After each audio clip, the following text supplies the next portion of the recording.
When both Bismack Biyombo and Jalen Smith have poster dunks in one game, you know things are getting wonky for the Phoenix Suns.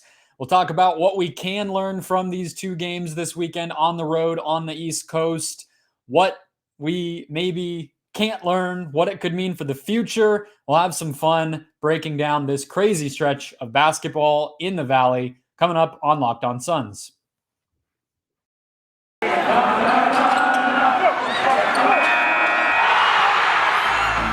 You are Locked On Suns, your daily Phoenix Suns podcast, part of the Locked On Podcast Network, your team every day.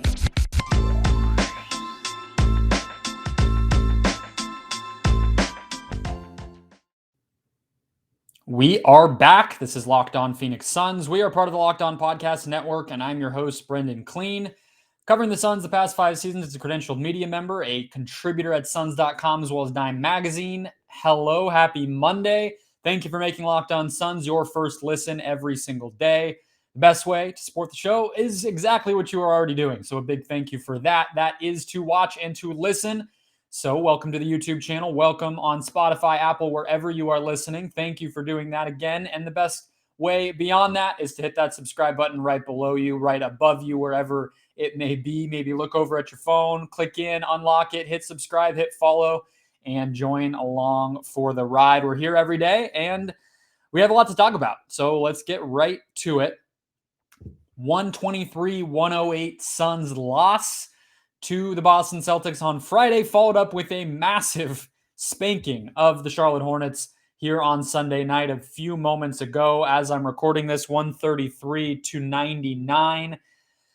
And obviously, as the scores indicate, a tale of two games. In the first game, Boston's bench and shooting just really guided them.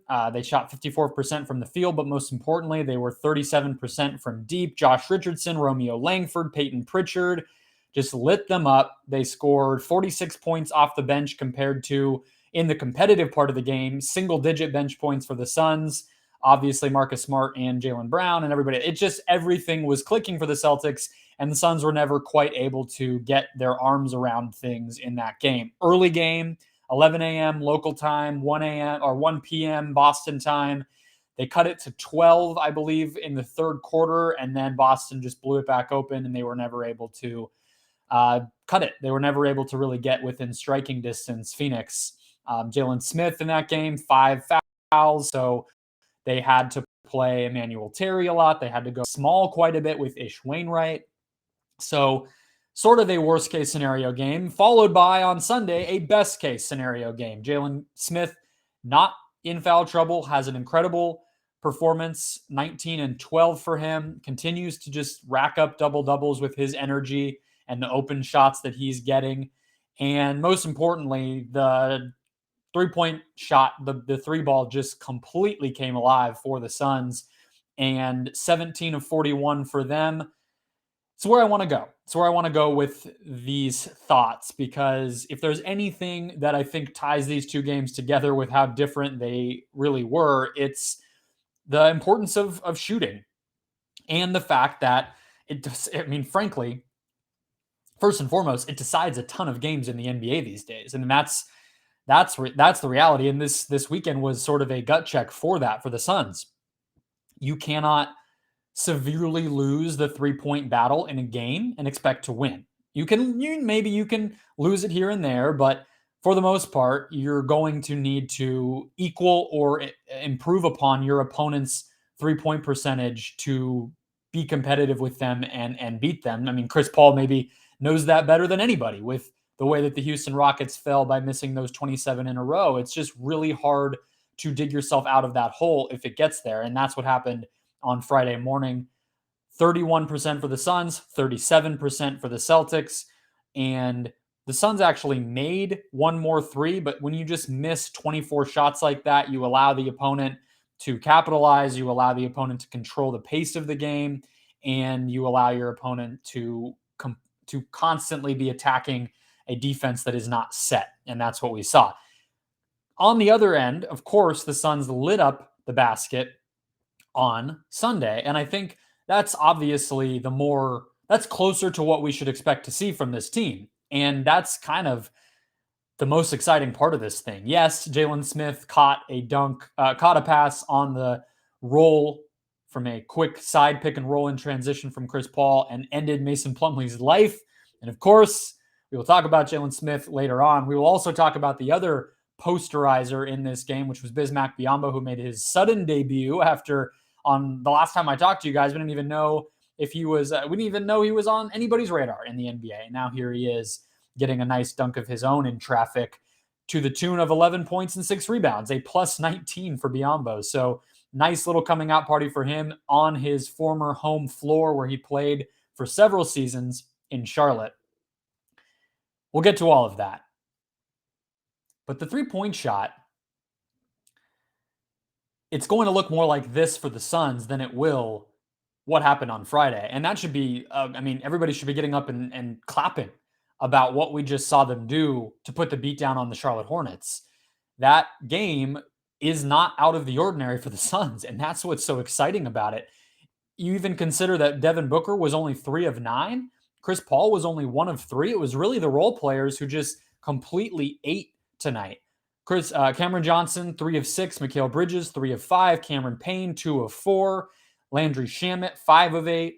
They took 41 of these shots. They got 36 assists, 16 of those coming from Chris Paul. This, to me, is exactly the type of thing you could imagine happening in the first round of the playoffs, because last year was such a fluke with the Lakers being there and suddenly healthy early in that series, and one of the more random and crazy first-round opponents that you can imagine in the NBA ever. For a healthy Lakers squad, the defending champions, to be a first-round opponent, the Suns are going to face a pretty mediocre to bad team relative to them, and the Western Conference being pretty weak at the bottom this year. They're going to have a pretty tasty matchup in that first-round series, and this is the type of thing that they can do to teams. They can just blow teams out, like straight up blow teams out. We've seen it. This is by no means the first time we've seen it this season, but that was it was sort of a wake-up call for me about in this game, because they didn't even have their full armada of players. Jay Crowder did not obviously play in this game, and DeAndre Ayton and JaVale McGee's downward rim pressure to open up those shooters, that wasn't even there. This was tons of minutes for unproven commodities, new players, guys who have not played a lot of NBA basketball, and yet they were still able to put up this kind of offensive performance. Granted, Charlotte's defense is awful, but three-pointers decide NBA games more often than we probably want to admit it, and the Suns are going to have a shooting advantage in almost every single game. That's the bottom line. This weekend was a reminder of how important that is and why it's important for the Suns to focus on getting their shooters open and getting them in rhythm and playing them as much as possible, and what they can do when all that happens. So we'll talk about the other stars of the show. As I said, Jalen Smith, Bismack Biyombo. We cannot leave anybody out. It was a fun game. It was a crazy game. It was a crazy weekend, frankly. So I want to talk about Bismack Biyombo. But first, another of my favorite alliterative double B phrases. And that's Built Bar. It's the new year. So that means we all love to make New Year's resolutions. If yours is about getting fit or eating healthier, make sure you include Built Bar in your plan. Built Bar is the protein bar that tastes just like a candy bar, or maybe even better. Built Bar makes it easier to stick to your resolution because it tastes so good, you actually want to eat it. That's the big difference here. I have to admit, I was skeptical. We've all tried protein bars. We've all tried breakfast bars that are recommended to us, or we see them on TV or whatever, and you're like, okay, sure, it's on sale at the store. I'll grab one. And then you throw the box away because they're disgusting. Built Bar completely wrapped me in the minute that I tried one, because they really are delicious. They walk the walk, guys. Covered in 100% chocolate, soft and easy to chew. No more than 17 grams of protein. You're not really getting over 150 calories. Rarely are you going to get over 5 grams of sugar in any single Built Bar, compared to 250 calories, 30 grams of sugar, dozen net carbs in your average protein bar. So not only do they taste better, they're actually even healthier as well. So even if you're not a huge fan of working out, at least you can eat something that tastes good and is good for you this new year. Enjoy a delicious Built Bar, and you can even maybe throw it in there and count it as a workout by itself. Go to built.com, use promo code LOCK15 to get 15% off your next order. That's promo code LOCK15 for 15% off at built.com. We are back talking about the man of the hour, Jalen Smith, finally getting an opportunity to play, let alone shine. And shine is exactly what he did. Want to break down the second-year big man's performance so far this year, why I continue to think that he is getting underrated. Well, I don't know. Maybe I'll dig into what the deal was with the option and all of that. And then we'll talk about Bismack Biyombo, because all of these things are tied together in terms of roster spots and depth and rotation and all of that stuff. So lots to get to. I wanted to remind you guys all to check out our Locked On Now show as well. It's a YouTube product. It is extremely convenient. If you missed the NBA action from the previous night, check out Locked On Now. It'll recap every game with voices like yours truly, the local experts talking about all the games. It's a great way to catch up, maybe throw some highlights on, maybe complement it with Locked On Now and don't miss a thing. But Jalen Smith, again, against Boston, a double-double. Actually, no, I misspoke, 19 and 7. I felt like he got there on the rebounds. His offensive boards have just been phenomenal. 19 and 12 against Charlotte. So that all contributes to that's the obvious part of his value, right? I mean, the offense is clearly the biggest factor that I think has come quickest, I would say. It's the ability to just make shots, make, interior buckets, dunks and layups on the roll. Couldn't get much easier to do with Chris Paul feeding you. We've seen many a big man look good and get paid doing that, but Jalen is doing it.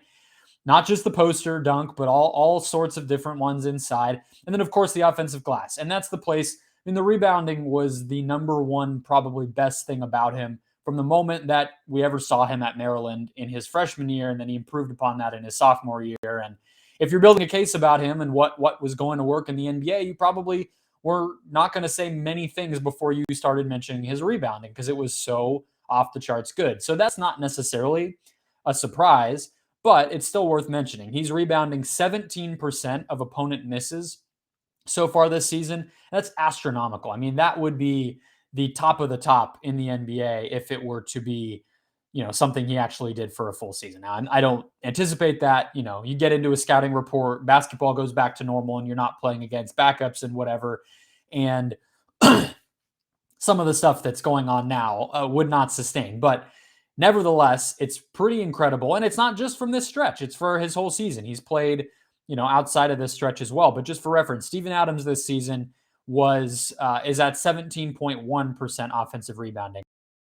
Now, Jalen Smith doesn't count because he hasn't played enough, but that's, leading type of stuff. On the other end, I think the number one thing that stands out is the shot blocking. And that, once again, is another thing that stood out for him at Maryland and was one of the things that made him such a fascinating prospect. So I guess as I'm talking through that, nothing here is particularly surprising, right? This is not a situation where he's doing something new and this and that. He's just getting the job done, and that's totally fine. But when you dig into the advanced numbers, it actually shows he's playing pretty well. He's exceeding what I think anyone is talking about him like. So estimated plus minus, which is dunks and threes, a subscription site that I don't have a subscription to, but they do have this stat available for free for just this season only, which is hopeful for us because he's really only played this season. And he is at a plus 0.3, which means by this metric, he's a little better than average, which is far from the way that I think most, even Suns fans, are still talking about this guy. He also is a plus 0.5 in box plus minus, which, if you remember, he's played almost the same exact amount of minutes this season as he did last season. And last year, he was at a negative 6.1 box plus minus, even in garbage time against, backups in complete non-competitive situations. He still was a minus 6.1. So that should show you that the improvements that we might feel like he's making are actually real. Now, in these games, I would say we kind of got the whole package. Like, yes, he got into foul trouble. Yes, he really struggled to, consistently defend the rim and defend the paint and be in position. But at the same time, again, he made his shots. He's shooting almost 60% from 2-point range this year. He's shooting 63% from 2-point range this year. So I think we saw the good and the bad, but I think what we have to just kind of be honest with ourselves about is the good outweighs the bad more often than not. If you just are looking at what he's being asked to do, which is to give energy to, execute a drop defense by standing as near to the basket as he can get away with and just protecting the rim. And on offense, finish what's there, rebound if you can on the offensive glass, ideally make some threes, but even then he's not really taking a lot. If you use that metric, that rubric, he's playing well. I mean, he's doing that. And I think part of it is there's people who still want to judge him from being the 10th overall pick, which has always been a little bit puzzling to me because we all sort of unanimously felt like that was a reach at the time. So the idea that we should treat him like the 10th overall pick in terms of how we judge his performance when we also thought he was a reach doesn't make a lot of sense. If anybody's to blame for reaching for a guy who is a little bit of a project, isn't a very polished player, and has a long way to go as a pro, it would be the front office who drafted him, not him. He didn't make himself be overdrafted or picked a little bit higher than expected. That's not on him. So the idea that we should hold that against him doesn't make any sense to me. And then the other thing I think is like holding him to the standard of being on this team, like the idea that he is going to be a positive piece when the rest of the roster around him is a championship caliber roster doesn't make a lot of sense to me either. When the other guys out there who are the alternatives to him are DeAndre Ayton and JaVale McGee and even Frank Kaminsky. Yeah, I mean, Jalen Smith's going to look not great because he's not a veteran player and he doesn't have even if you think back, like Ayton and McGee and Kaminsky were all lottery picks. Like those were all guys who had the physical skill and talent to who they should be better than him, right? I mean, it's all sort of like, I don't really know if we're using a fair status quo to judge him against and if we're setting a fair standard. So that all brings to me the idea of whether he has actually earned a spot in the rotation or at least the opportunity to keep earning minutes versus this idea that was brought up by Adrian Wojnarowski when the Suns signed Bismack Biyombo to a two-way deal, which is that they potentially could want to keep him, Biyombo, for longer. So let's dig into the big man's debut for the Suns. Again, a very surprising performance for Biyombo, 11 points and 6 rebounds, and looked right at home in the NBA. So let's get all of that going right after a quick break. 11 points and 6 rebounds in 18 minutes, a bench high plus 19 for Mr. Bismack Biyombo in his Suns debut. The former Charlotte Hornet twice over. He was a Bobcat, actually, I believe, during that horrible franchise NBA record worst winning percentage team. And then, if you all remember, he broke out for the Toronto Raptors and then got a really, really big contract. That is unfortunate because I think it clouded our ability to really kind of accurately judge him. But on the downside of that, he is undersized for a center. He is 6'8". He obviously has no range as a three-point shooter. He's not somebody who's going to space the floor for you, not somebody who's going to really post up for you. He can nail some mid-range jumpers, but really, again, not really what you want him to do. Not much of an athlete. So that's where the liability and the limitations start to come in. He is a fantastic rebounder on like a per minute basis.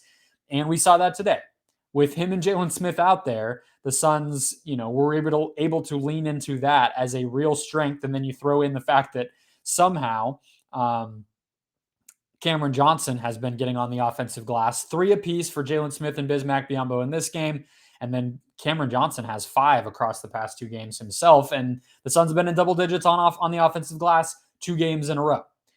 But with Biyombo specifically, the idea that he's going to potentially be somebody the Suns would look at for a longer term roster spot, past this 10-day contract, past this Omicron wave hitting the country and hitting the NBA, it tells us a few things. One is that the Frank Kaminsky injury is pretty serious. And I don't think that's super surprising because he's dealt with injuries in the past. Dwayne Rankin on this podcast said that his vibe was that this was a pretty serious thing.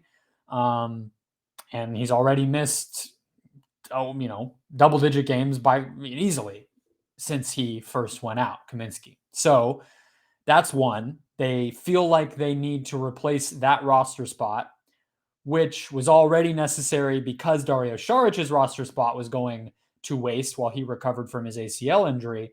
So you're basically looking at 2 big men who don't contribute, who you're using roster spots on. And I don't know if the Suns ever applied for an injury hardship exception for Dario Saric, but they definitely never got one. So they're stuck.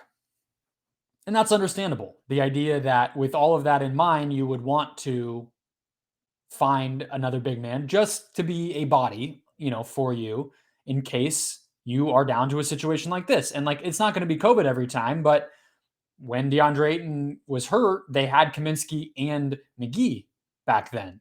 Now, if DeAndre Ayton was to go down, or even if JaVale McGee was to go down, you suddenly don't really have a backup center. So that urge is understandable. What I think it obviously goes back to is the other thing that's kind of interesting to throw out there about Biyombo. I mean, one is, yes, he's not really the rim, the high flying rim rolling threat, but I actually think he can do a little bit. He's not going to be a turnover machine if you give him the ball at the elbow and ask him to execute some of that stuff. I think he has been in enough competitive situations at this point where his hands aren't great. He's not an athlete again, but I don't think he's just going to be a complete klutz. I think he's a better center than Elfrid Payton is as a point guard, as far as not making mistakes and being detrimental to your team. You can trust him to just go out there, Biyombo. So I think that is what it tells us, is that the Suns are just looking for sort of competency. But then the other thing I was going to say, which is the obvious segue here, is it makes you feel like the Jalen Smith thing is still not doing it for them. And maybe, the way that Woj worded it is that they will consider him part of their future plans this season. Maybe what they're waiting for, the other sort of thing they have their eye on then, is what Smith looks like. So if he continues to put up double doubles and the numbers tell us he's really making, a neutral or positive type of impact for this team, maybe things change. But I just think you have to be honest about the fact that they just don't seem committed to him at all. And that's the way to tie these two things together. Smith, I think, is being unfairly evaluated by fans and clearly by this front office, in my opinion, as well. And also resulting in his lack of a future here. I mean, we know they declined his option, so it's not as if this is all much of a surprise, but I guess I just am shocked that nothing seems to be able to change their mind. He's finally getting playing time and he's at least contributing and he's at least executing to a level based, for somebody who still hasn't even cracked 400 minutes in the NBA yet. I just don't get that. But setting all that aside, if that's where we are, which is that they're signing Biyombo to basically take over the 4th big man / 3rd big man role, depending on what's going on with Kaminsky, that Smith had previously occupied, because they just still are not convinced about Smith. It starts to beckon about what are we looking at here down the line, because we are not too far quietly from the trade deadline. We're 5-6 weeks away. The Suns have been linked to Thaddeus Young for most of the second half of 2021 into 2022 now. And they don't have a roster spot left if they were to keep Bismack Biyombo. So, you would have 5 big men on the roster. You would have your 15th roster spot that you had been keeping open, now not open anymore. And it's not even about Jalen Smith at that point or any sort of trade or whatever. You would also think the Suns would be a pretty ideal buyout landing spot for a lot of players. We didn't really end up seeing that come to fruition last year because there just weren't a lot of guys that really made a lot of sense. Honestly, the Suns had a pretty deep rotation of players that they liked already, and then they got Torrey Craig on the trade market. There just wasn't really a hole in their rotation to fill. But you would think that they would have been looking this year. So if that's all true, you're looking at either needing to make a Jalen Smith trade and putting pressure on yourself to do that, whether that's for Thad Young or maybe because you're signing another big man, maybe it would be for a different player. Maybe the reason we haven't seen that Thad trade get done yet is because the Suns don't necessarily feel like that's the biggest need that they have. Maybe they feel like they need another shot creator or another wing defender more so than they need Young, who's more of a, another forward body and another big man playmaker type. So if that's the case, you're again putting pressure on yourself to make a Jalen Smith trade, or you're going to see the Suns have to look at some odd decisions here. Do you cut Elfrid Payton? That's an option. Do you cut Frank Kaminsky? That's an option. I don't, and that's like that. We are so quickly getting to some ugly types of things to think about because for two reasons. One, I don't think that James Jones is the type to cut a player who's dealing with an injury, who has been part of the program for 3 seasons now, and Frank Kaminsky. That doesn't seem like a very cultural-minded thing to do if you're trying to keep the morale and buy-in at the highest possible level, like we know James Jones wants to do. So I don't think that makes a whole lot of sense. And I also don't think cutting anybody but Elfrid Payton, maybe specifically, because I just don't think that Robert Sarver will pay for that. That's a fully guaranteed contract. You are just eating the money of Elfrid Payton to leave the roster. It's a minimum, obviously, so it's not as if it's a whole ton of money to do the buyout, but we haven't seen that happen in a long time. So I suppose we'll see. But if you're not going to make the Smith deal, if you can't find a Smith deal and you do end up signing Biyombo, and this is all hypothetical. I mean, obviously, I'm just kind of going through the permutations here. But if both of those things were to happen, you're kind of stuck with the roster, and you're looking at a situation where you have to hope that you can figure out a way to buy out one of these players if you want to add a buyout player on your own. Otherwise, of course, maybe the fifth option or whatever we're at now is that this is the Suns roster. I mean, not the Paris Basses and the Emmanuel Terrys, but the real roster, and that's it. Those are the guys. I don't know. I don't know if that would make Suns fans happy. It's probably not enough to make them the end-all, be-all contender, leading favorite in the NBA heading into the playoffs if their roster is the same as it is right now heading into the postseason. So a lot to think about. We're not too far away. And as crappy as it is to have to be thinking about this stuff while dealing with all the COVID replacements and everything else, that's the reality. The trade deadline is what it is this year, and it's not too far away. And the Suns have some thoughts to have and some decisions to make and more stuff to come. So excited to get through another week with you guys. Thank you for giving me that break on Friday. I did not anticipate taking a break, but it got to Thursday night, and I knew a lot of you guys were out of town and everything else, so I figured, hey, why push it? Why put pressure on myself just to do another podcast? So thank you guys all for that. I will be back the rest of the week. We got game recaps and everything else, and then a big announcement, a big surprise coming on Friday's show, something I've been putting together for a little while, and I'm excited to tell you guys about it, so stay tuned throughout the week to hear more there. Until then, I will talk to you tomorrow.